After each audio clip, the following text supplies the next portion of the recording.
Well, 24/7, naturally. What else? Well, what we generally do, I ask people what they're interested in, because my group is doing diverse set of chemistries, and it starts from synthetic chemistry, so quite a few people actually making compounds which are absorbing light, and that's normally transition metal complexes.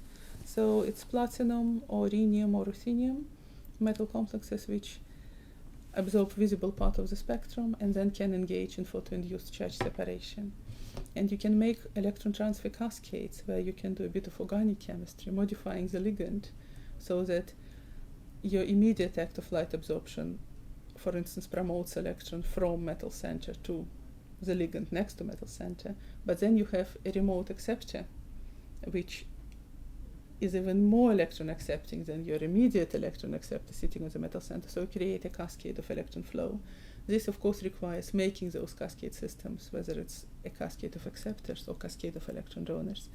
So there could be a little bit of organic synthetic chemistry and then organometallic complexation, and then these molecules can be investigated for their redox properties by electrochemistry, and the photoinduced properties are investigated by emission spectroscopy or transient absorption, which is a laser-based. So it depends on who likes what. If people like synthesis, then they're very welcome to do it and then characterize. I think it's very important that people characterize their own molecules, because then it's sort of a feeling of, this is mine. I had quite a few times that people are much more interested in characterizing something they've actually made, rather than I just take a sample previously made by somebody. But it depends on preference. And then there's quite often people are much more interested in spectroscopy, and they're saying, well, I don't really want to do synthetic chemistry, so I'm very interested in lasers. And then we can do characterization of molecules which have previously been made and investigate all this cascade of electron transfer and the rate constants, and how the lifetime of charge separated state depends on structure. Because if you're fully engaged in synthesis, there is time for characterization, but probably not in detail. Now, if you devote all your time to spectroscopy, you can have a series of molecules prepared by somebody else in advance.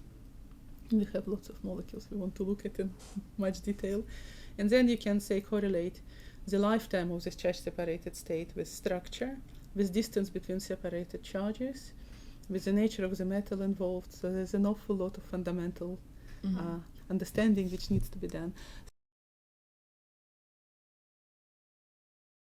So what we expect? We expect interest, and we'll show everything else. Of course, we don't expect people come with a lot of experience in synthesis or especially in lasers.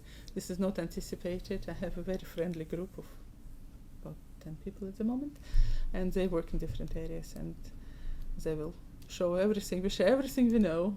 So the only requirement is that somebody ought to be interested in what they do and interact with us, and that will be basically the best recipe to get some success out